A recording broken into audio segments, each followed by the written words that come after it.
नमस्कार दोस्त, मैं रवि कुमार पांडे आप लोगों के साथ। कहने को मैं आज बहुत चीज़ें ऐसी होती हैं जो आपसे कहना चाह रहा हूं कि हर एक इंसान के पीछे बैकग्राउंड में देखा जाए तो काफ़ी दर्द भरा होता है, कहीं खुशियां भी होती हैं। एक ऑटो वाले की कहानी मैं लेकर आप लोगों के साथ आया हूं, जो बता दूं कि ऑटो वाला का जो शब्द है, ऑटो वाला या ऑटो वाले, इस शब्द के पीछे क्या क्या चीज़ें होती हैं वो सारी चीज़ें आज हम आपको अवगत करवाएंगे। यानी कि एक ऑटो वाला जब बनता है वो भी उतनी पढ़ाई करता है कि वो भी कलेक्टर बन सके, लेकिन आज देश की बेरोजगारी और देश के इस व्यवस्था के चलते जो है तो पढ़ा लिखा इंसान ऑटो चला रहा। यही नहीं, मैं आप लोगों को ये भी बताऊंगा कि एक व्यक्ति की बात मैं नहीं कर रहा हूँ, यहाँ पर कई ऑटो वाले हैं। मैं आज सभी से थोड़ी थोड़ी मिलवाऊंगा आप लोगों से। कई सारे लोग हैं जो आप लोगों को दिखाई देंगे, थोड़ी सी छायाकार जो है हमारे यहाँ पर दिखा देंगे। सभी यहाँ पर जो मौजूद हैं ऑटो ड्राइवर हैं, वो चाबी लिए हुए आप दिखाई भैया, आप ये सभी ऑटो वाले आप देख पा रहे होंगे। तो ये ऑटो वाले से मैं मिलने के लिए, इन सभी भाइयों से मिलने के लिए और इनकी पीड़ा समझने के लिए, या फिर आप ऑटो वाले कैसे बने, ये सारी चीज़ें देखने के लिए और आपको दिखाने के लिए मैं इनके पास आज बैठा और पहुंचा और थोड़ी सी सवाल जवाब करेंगे।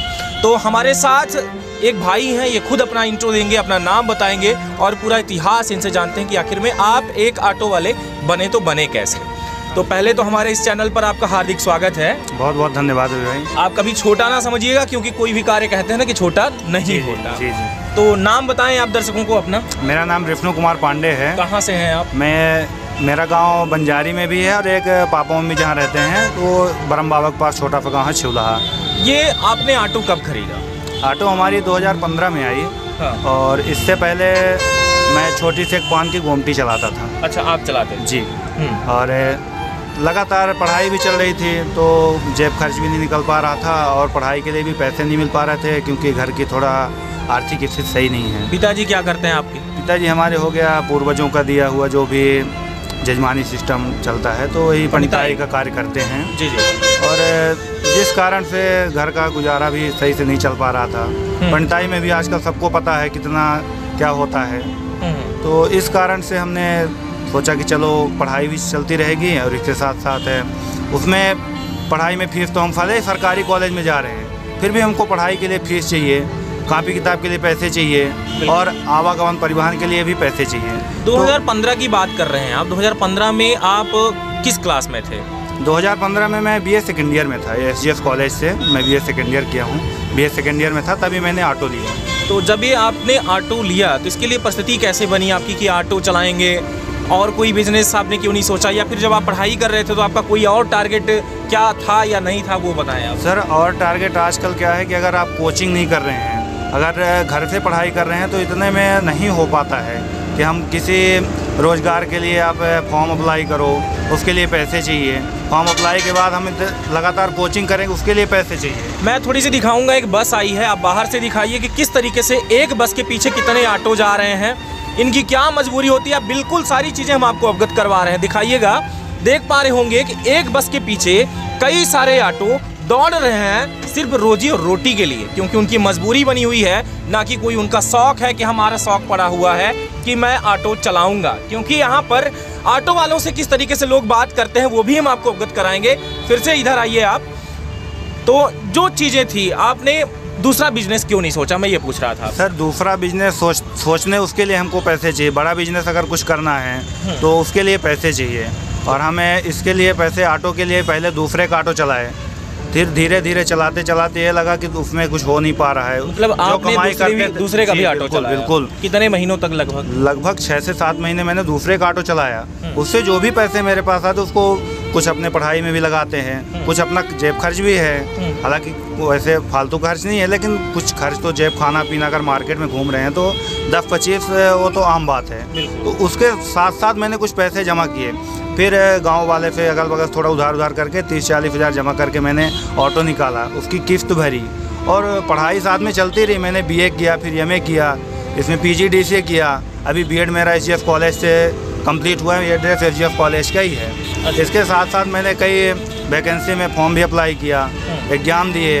अब एग्ज़ाम दिए लेकिन उसका कोचिंग नहीं कर पा रहे हैं तो पैसे नहीं है। अब कोचिंग करने जाएंगे, पढ़ाई में उतना समय नहीं दे पा रहे हैं, क्योंकि इसको भी तो देखना है। अगर इसको किस्त नहीं देंगे कमाई भी ऑटो की बहुत कम है यहाँ, ना तो कोई इंडस्ट्री यहाँ है, लगभग ना तो किसी एक दिन की कमाई क्या है? लगभग एक दिन की कमाई 400 से 500 रुपये है, वो भी पूरा दिन मेहनत करने के बाद। किस्त कितनी बनी हुई है आपकी? किस्त हमारी अब तो पूरी हो चुकी है। किस्त बनी थी 36 महीने की, 3.5 साल के लगभग 8,000-9,000 रुपये किस्त बनी थी। तो उसमें भी हमको 300 रुपये डेली इकट्ठा करना है, और डेली हम चला भी नहीं पा रहे हैं क्योंकि एग्जाम देने भी जाना है, घर का पढ़ाई भी करना है, सब कुछ देखना है। क्या टाइम मैनेज करते हैं आप ऑटो के लिए? मतलब कितने टाइम से लेकर कितने टाइम तक चलाते हैं? अब अभी तो लगभग सुबह 10-11 बजे आ पाते हैं और शाम को 7-8 तक। इस ऑटो चलाने में क्या सामना करना पड़ता है आपको? जैसे क्या समस्याएं आती हैं, या इजी लगा आपको ये ऑटो चलाना? जी। क्या रही समस्याएं? समस्याएं बहुत सारी आती हैं सर। जैसे अगर कोई पीछे से आया, आवाज़ दे रहा है, हॉर्न बजा रहा है, नहीं साइड के, साइड अब जगह मिलेगी आगे तब ना अपन साइड करेंगे। अगर साइड नहीं दे रहे हैं, माँ की गाली, बहन की गाली, सब गाली सहना पड़ता है। अगर उलट के उनको जवाब दिए तुरंत मार पड़ेगी, क्योंकि हम वहाँ अकेले हैं और हमको डेली यहाँ चलना है, और वो लोग 4 लोग आ जाएंगे। अगर एक बोल दिया तो 4 सब लोग सामने से आके बोलेंगे भैया तेरी ही गलती है, चल ऑटो हटा। हर तरह की सामना करता हूँ। सवारी भी मिले, हमको 50 बोल रहे हैं, 40 बोल रहे हैं, 30 बोल रहे हैं, लेके आना पड़ेगा, हमारी मजबूरी है। कुछ तो हम अपने को भी दे आगे, अगर कोई बुजुर्ग इंसान है, अगर कोई प्रेग्नेंट महिला है, उसको हम लोग 20 रुपये 30 रुपये, जहाँ 100 रुपये लगना है तो अपने तेल पेट्रोल का निकाल के ला देते हैं। लेकिन कुछ गुंडे मवाली टाइप के भी लोग मिल जाते हैं, वो बोलेंगे अरे नहीं इतना ही लगता है, चल तू बैठ, ले चल। अगर नहीं भैया नहीं जाना है, उसमें भी गाली पड़ेगी, उसमें भी मार पड़ेगी। सब चीज़ आदमी को सामने पड़ा, पर क्या करें, मजबूरी है, बेरोजगारी है, सब कुछ देखना पड़ रहा है और चल रहे हैं। देखिए कब तक ऊपर वाले की मर्जी है, चलते रहेंगे। तो अभी आपने बताया कि हमारा BA भी कंप्लीट है, MA कंप्लीट है, फिर PGDCA चल रहा है। कंप्लीट है, वो भी कंप्लीट हो गया। अच्छा, PGDCA भी कंप्लीट हो गया, यानी कि आपने पढ़ाई करके अब क्या सोचा कि अब क्या करना है आपको? अब हो गया, या ऐसे ही गाली ही सहना इतनी पढ़ाई करने के बावजूद भी? नहीं, सोच तो बहुत ऊपर तक है सर। जैसे? पर उसके लिए तैयारी चाहिए, पैसे इकट्ठे कर रहे हैं। जब तक इकट्ठे होते हैं तब तक पता चलता है वैकेंसी आई, फॉर्म अप्लाई किए, एग्ज़ाम भी नहीं हो रहे हैं। 2019 में मैंने वर्ग 3 का फॉर्म अप्लाई किया था, अभी तक उसका एग्ज़ाम नहीं हुआ। अब अपन कितने साल भर तैयारी किए, 1.5 साल तैयारी की है, अब लगातार उसी में लगे रहेंगे तो फिर दूसरा अपना पेट भी है, घर का भी देखना है। मम्मी पापा भी बार बार टॉर्चर करते हैं कि यार इतना पढ़ाई कर रहा है, सब पैसे वहाँ डाल रहा है, आगे क्या करेगा, चल तू अपना काम ही कर। मैं पंडिताई का भी कार्य करता हूँ, पापा जी का जो है उसका भी कार्य करता हूँ। तो एक साथ खेती भी कर रहे हैं, पंडिताई भी कर रहे हैं, ऑटो भी चला रहे हैं, एक साथ सारी चीज़ें। आपने पढ़ाई भी किया? पढ़ाई भी की। क्या परसेंटेज रहा आपका? B.Ed में 90% है। ये तो कोरोना काल लग गया था, एग्जाम वगैरह वैसे हुए तो नहीं हैं, पर घर से पढ़ाई करके दिए 90% B.Ed में हैं। अच्छा, B.Ed भी कर रखा है आप? B.Ed कर रखे हैं जियोग्राफी से, और MA में अपना 76% है, BA में 54% है, 12th में अपना 72% है। पर परसेंट मायने नहीं रखता है, ये भी मैं मानता हूँ, क्योंकि नॉलेज मायने रखता है। नॉलेज मायने रखता है, बिल्कुल सही कह रहे हैं। उसके लिए आदमी कितना भी पढ़ाई कर ले, अगर कोचिंग और ऊपर से अगर दूसरा काम आपके पास नहीं है, केवल एक चीज़ में ध्यान रखेंगे तभी तो हो पाएगा। और अगर उसमें ध्यान रखते हैं नहीं हो पाए कुछ, तो फिर तो अपना पेट भी गया, घर पे भी टॉर्चर कर रहे हैं। कभी अपनी पीड़ा आप किसी से शेयर करते हैं कि जब मैं ऑटो चलाता हूँ या रोड पर आप चलते हैं तो इतनी सारी गाली गलौज पड़ती है, गाली खाने के बाद फिर एक ऑटो नहीं बल्कि कई ऑटो वाले यहाँ पर सभी जब पैसा कलेक्ट करते हैं, रात को लगभग 500 की आप बात कर रहे हैं, 500 रुपये में घर का खर्चा कितना नहीं होते हैं आप? सर इसमें 500 रुपये तो हमको मिल जाते हैं, लेकिन गाड़ी का भी मेंटेनेंस देखना है। नहीं, घर का खर्चा इसमें डेली का कितना निकाल? घर का हो गया 100-150 रुपये घर का हो गया, और 150 गाड़ी में लगा दिए। डेली का रोड में चलेगी गाड़ी तो उसमें लगेगा ही। आप एक दिन में लगभग आपकी अगर बचत की बात की जाए तो कितना बचा ले? बचत की बात ज़्यादा नहीं है सर, 200-250 रुपये डेली बचता है। मंथली 6-7 हज़ार रुपये अगर डेली चल गई तो। डेली चला कहाँ पाते हैं, सब चीज़ देखना है उसमें, घर का भी देखना है, गाँव भी जाना है, और बहुत सारे काम होते हैं। तो कभी ऐसा हुआ कि आप किसी को समझाएं हो कि देखिए भाई साहब, मैं भी एक पढ़ा लिखा शिक्षित वर्ग हूं और मैंने B.Ed भी कर रखा है, और B.Ed का मतलब ये होता है कि आपने MA ही कर लिया तो मास्टर ऑफ डिग्री आपकी कंप्लीट हो गई, यानी कि एक टीचर की पदवी आपको प्राप्त हो चुकी है। और टीचर की पदवी प्राप्त होने के बाद अगर कोई आपको गाली गलौज कर रहा है तो कभी आपने समझाने की कोशिश किया कि मैं भी एक कहीं ना कहीं अपना खुद का बिजनेस कर रहा हूँ, खुद की मेरी ऑटो में किसी का ड्राइवर तो हूँ नहीं, लेकिन अगर ड्राइवर भी है तो क्या आप इस तरीके से गाली गलौज करेंगे? कभी ऐसी कोई बातें आपके सामने? सर ऐसा कई बार होता है, लेकिन अगर समझाने की कोशिश करेंगे तो वहाँ पे बस यहाँ के सीधी के लोग तो जानते ही, आप सीधी से परिचित हैं, बस उल्टा जवाब देंगे, अरे निकल तू, नहीं तो अभी एक जोर का झापा लगेगा, समझ में आ जाएगा, हमको सिखाएगा, तो वहाँ पे अपन शांत हो जाते हैं। इससे अच्छा किसी कुछ बोलते हैं, फहते रहते हैं, सुनते रहते हैं, क्या करेंगे सर। और हमारी बस कहानी नहीं, हर एक व्यक्ति यहाँ कितने लड़के ऐसे चला रहे हैं जो कॉलेज भी कर रहे हैं, ऑटो भी चला रहे हैं, बहुत सारे लोग हैं, हमें बस नहीं है, बहुत सारे लोग हैं। अभी यहाँ पे 3-4 लोग खड़े हुए हैं जो कि पढ़ाई के साथ साथ ऑटो भी चला रहे हैं, घर का भी देख रहे हैं, सब कुछ करना पड़ता है। बिल्कुल। अभी इसमें आपकी माँ और पिताजी जो हैं वो क्या सपोर्ट कर रहे हैं? माँ पिता बिल्कुल सपोर्ट करते हैं, बोलते हैं कि बेटा जो भी कर रहा है तो ठीक ही कर रहा है, मेरा बेटा गलत नहीं करेगा। अब क्या कर सकते हैं, जॉब के लिए बोलते हैं अप्लाई करते रहो, पढ़ाई भी करते रहो, लेकिन उसके साथ साथ अपने को भी लगता है कि यार पढ़ाई बस से तो कुछ होना नहीं है, ऐसा इसके साथ साथ कुछ इनकम भी होनी चाहिए। और अगर कहीं प्राइवेट जॉब करने जाते हैं 5,000-6,000 रुपये, वो भी 6 घंटे 7 घंटे का टाइम। तो ये मध्य प्रदेश की सरकार कई बार वैकेंसी निकालती है और वैकेंसी के बाद फिर फॉर्म भी अप्लाई होता है, आपका पैसा लगता है, और यहाँ तक कि पेपर भी कभी कभार हो जाते हैं, नहीं तो पेपर भी नहीं होते हैं, रुक जाते हैं। इस पर कई बार आप लोग पैसा खर्च करते हैं। आपकी बात नहीं, पूरे मैं समाज की बात कर रहा हूँ, जो युवा इसमें लगे हुए हैं कि मुझे जॉब मिल जाए। तो इन सभी बिजनेस के लिए या जॉब के लिए जब लोग इन्वेस्टमेंट करते हैं और उनका फिर पेपर नहीं होता, एग्ज़ाम नहीं होता, तो क्या तकलीफ होती है? बहुत तकलीफ होती है सर, क्योंकि अगर हम तो चलिए कोचिंग वगैरह में कभी कभी गए हैं, 2-4 कोचिंग किए हैं 2-4 महीने, लेकिन बहुत से लोग 5 साल 6 साल तक तैयारी करते रहते हैं लगातार, अपना घर परिवार माता पिता सब गांव छोड़ करके इंदौर में, भोपाल में, बड़ी बड़ी सिटी में कोचिंग कर रहे हैं। 1.5 लाख 2 लाख रुपए साल भर का दे रहे हैं, पूरा घर परिवार से किसानी करके एक पिता अपने बेटे को पढ़ाने के लिए कोचिंग में दे रहा है। फॉर्म अप्लाई कर दिया, 2 साल 1.5 साल इंतज़ार करता रहा, एग्ज़ाम नहीं हो रहे हैं, एग्ज़ाम हो भी गए तो उनको जॉब के लिए नहीं वो कर पा रहे हैं। अभी आपका उद्देश्य क्या रहा कि ऑटो चलाते आप क्या बनना चाहेंगे? सर अभी तो ऑटो चला रहे हैं, इसके साथ साथ जॉब की तैयारी भी कर रहे हैं। जॉब में मतलब क्या करना चाहेंगे आप? सर अभी तो टीचर का बीएड कर चुके हैं, तो टीचर के लिए वर्क दिन का फॉर्म अप्लाई किए हैं, उसकी तैयारी चल रही है। बिल्कुल। अब इसके साथ साथ हो गए, इसको भी चलाना पड़ेगा सर, क्योंकि अगर उसमें हो गए तो सेलेक्ट तो ठीक है, नहीं हुए तो फिर क्या करेंगे, भूखे तो मरेंगे नहीं। बिल्कुल। कुछ न कुछ तो करना पड़ेगा सर। और ऐसा नहीं, ऑटो कोई छोटा काम नहीं है, सब लोग कर रहे हैं, बड़े बड़े लोग कर रहे हैं, माता पिता उनके बच्चों को पढ़ा रहे हैं, ऑटो सब कुछ कर रहे हैं। हाँ, ऑटो में ये होता है कि जो कहते हैं गांव में ना कि न मरबे न मोटाबे, तो वो वाली कहानी है सर। बिल्कुल। बस आप पेट चलता रहेगा, बस इतना ही रहता है और कुछ नहीं है। इतनी पढ़ाई लिखाई करने के बाद एक इंसान जो है तो ऑटो चला रहा है, जैसे इन्होंने बताया कि हमने बीएड कर रखा है, पीजीडीसीए कर रखा है, एमए कर रखा है, सारी पढ़ाई करने के बाद जब लोग एक ऑटो चला रहे हों तो देश कहाँ पहुँच चुका है ये हम अंदाज़ा लगा सकते हैं। हालांकि हम आप लोगों को ये भी बता दें कि एक शिक्षित वर्ग जो इतना पढ़ने के बाद अगर ऑटो चला रहा हो, फिर उसको डेली आए दिन में कम से कम 4 बार उसको माँ की बहन की गाली झेलनी पड़े, तो हम क्या कहेंगे हमारे देश का विकास कब होगा और कहाँ पहुँच चुका है। इन्हीं बस की बात नहीं करेंगे, यहाँ पे हम ऑटो से उतरकर और 4 लोग हैं, यहाँ पर और ड्राइवर हैं, इनसे भी हम बात करेंगे और इनसे भी जानेंगे कि इनका दर्द तकलीफ क्या है। सिर्फ एक की बात करें या कुछ और लोगों से बात करने पर ही पता चलेगा। क्या नाम है आपका? संजय कुमार गुप्ता। कब से आप ऑटो चला रहे हैं? हम तो 2017 से चला रहे हैं, 12वीं के बाद। 12वीं के बाद से आप ऑटो चला जी रहे हैं? जी। और ऑटो के साथ क्या चलता है आपका? ऑटो के साथ इस समय लॉ की पढ़ाई कर रहे हैं, विधि की, देवथर से, और बीए अपना कंप्लीट है।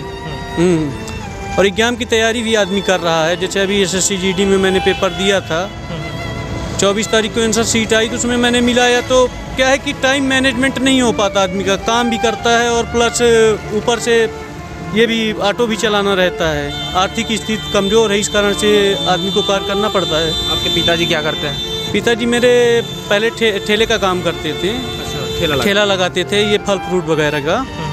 इस समय शासन द्वारा ये योजना का लाभ पाकर एक दुकान छोटी सी खोल रखे किराने की। अब आप ये बताइए कि उन्होंने जो कहा अभी कि हम जब ऑटो चलाते हैं और रोड में जब चलते हैं तो कभी कभार ऐसा होता है कि सामने वाला ब्रेक मारा है तो मुझे भी ब्रेक मारना पड़ता है। हालांकि रोड में जो भी वाहन चलेंगे उनको तो ब्रेक तो लगाना ही पड़ेगा। तो ब्रेक जैसे ही लग जाते हैं तो पीछे वाला माँ बहन की गाली देने लगता है, या क्या ये सही है? ये सही है। बहुत से लोग ऐसे हैं कि जो नहीं समझते हैं तो गाली गलौज करते हैं। जैसे गुंडा मवाली किस्म के होते बहुत होते हैं तो नहीं देते हैं। मतलब कि शहर में अपने हर तरह के लोग हैं, कुछ अच्छे कुछ बुरे, वो तो सभी जगह रहते हैं। ऐसी समस्या हम लोग दिन कम से कम 10-20 बार एक दिन में देखते हैं। पर हो गया, अपने को क्या है कि काम करना है तो लड़ाई तो नहीं कर सकते हैं। ये एक दिन तो काम करना नहीं है कि लड़ाई करके बैठ जाएं, फिर अपना क्या है कि अदालत में कोर्ट मुकदमा, ये सब इसके पीछे नहीं पड़ते हैं। मतलब हम बात करें कि अपना सम्मान भी हमें गंवाना पड़ रहा है। वो सम्मान तो गंवाना पड़ता है, ऑटो का काम है ऐसा है। तो फिर इसमें जब इस तरीके के वारदात जब होते हैं आप लोगों के साथ, तब अगले दिन वही हौसला रहता है आप लोगों का काम करने का, या घर जाते हैं तो आप सोचते हैं कि यार क्या मैं काम कर रहा हूँ, ये सारी चीज़ें ऐसी कि मुझे यहाँ पर डेली आए दिन गालियाँ मिल रही है, शाम को सो कैसे लेते हैं? सम्मान को ठेस पहुँचती है, पर मजबूरी है, आदमी करेगा नहीं तो खाएगा क्या, तो उसी स्थिति को देखते हुए आदमी ये सब करता है। ऐसा? जी जी।